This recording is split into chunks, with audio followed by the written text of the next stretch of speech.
And we kind of see this shift in chess. Chess is changing in that we see the emergence of these 1v1 matches. You've seen the, Hans versus Vidit that very just good happened. transition there. Yes, thank you, thank you. Hans versus Vidit, let's talk about that. We were discussing before it, but we didn't really look at it deeply. I thought Vidit is going to win.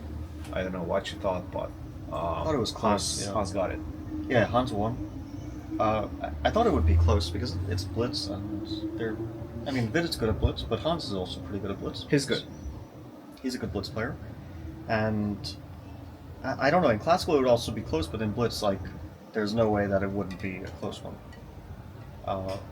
Even if like one or the other wins, it was probably going to, and it was quite a close margin, right? It was in the last segment that Hans won. Before that, I think Vidit had like a 1 point lead, and then in the last segment, Hans took over and won the match, which was like, how many blitz games was it? It was over the course of a few hours. It was a 1 day event. So 3 sections. First 4+2, second 3+2, and the last one 2+2.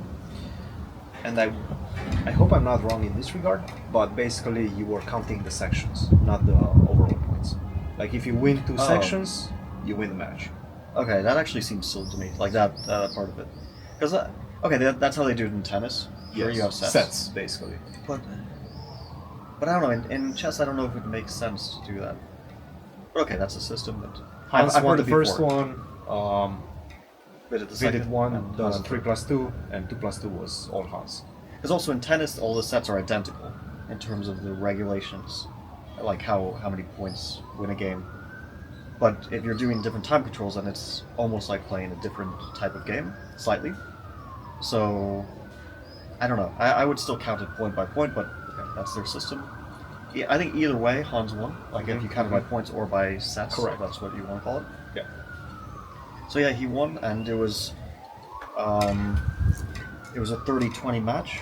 30K to the winner, 20K to the loser. Big prize fund. Yeah, for 1 day of chess, it's about as good as you get.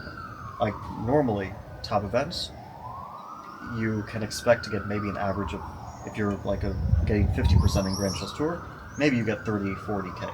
Yeah. And that's over like 12 days of work. So to get 20, 30 over 1 day of work is of course much better. I mean, if you could do this every day, then you would get filthy rich very quickly.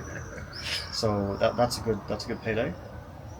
And Hans said that he's playing like another match against Anish. I don't know the details, but yeah. What do you think about these 1v1 matches? You want to see more of them? If they do a better job with them, Promoting them, right? Yes. Like you couldn't even watch this match. It was during nighttime for me, so I couldn't watch it. It was like 5 in the morning, 4 in the morning. I'm not gonna stay up all night to watch some blitz match. At the same time, if you think about it, that's because you are European time. Sure, but okay, they cut out the entire European market, and they started at like 8 p.m. Eastern time. Yeah. So they're cutting out a large part of the North American market too. Like, yes, I guess some people will watch at 8 p.m., but they also have to advertise it. They weren't doing that. And it was on the weekend or on the weekday? I believe it was during the weekend. I want to say it was Saturday. Yeah, okay, the North American market can watch this, but a lot of people aren't going to want to watch chess until midnight.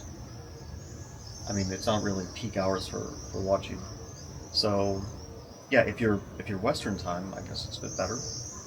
If you're in California, then yeah, you start 5 p.m. This is usually the time main events for this. I'm always making a comparison with UFC, but that's basically when the main events are. Sure.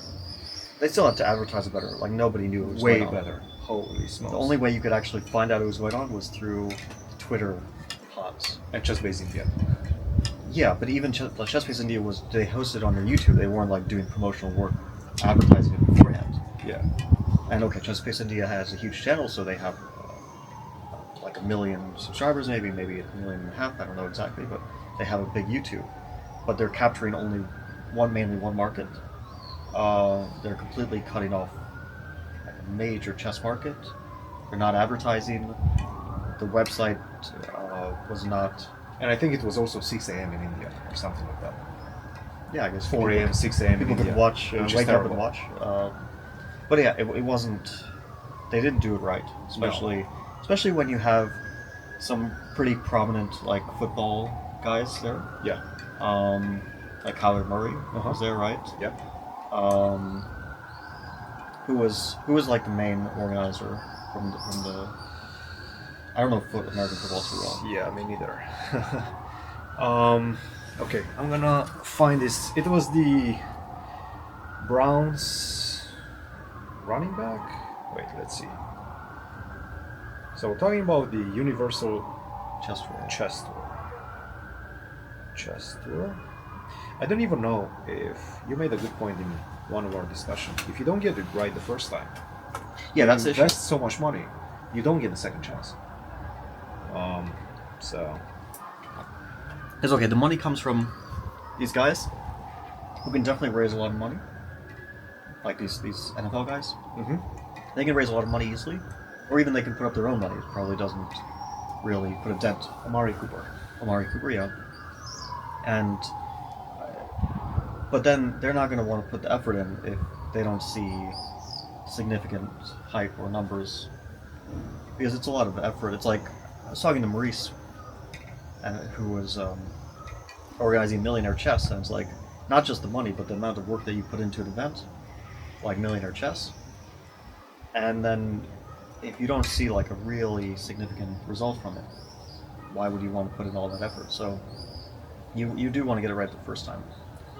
I think like And by the way, to be honest, in comparison, Millionaire Chess was very well organized. Very well organized. Yeah. They had quite decent participation.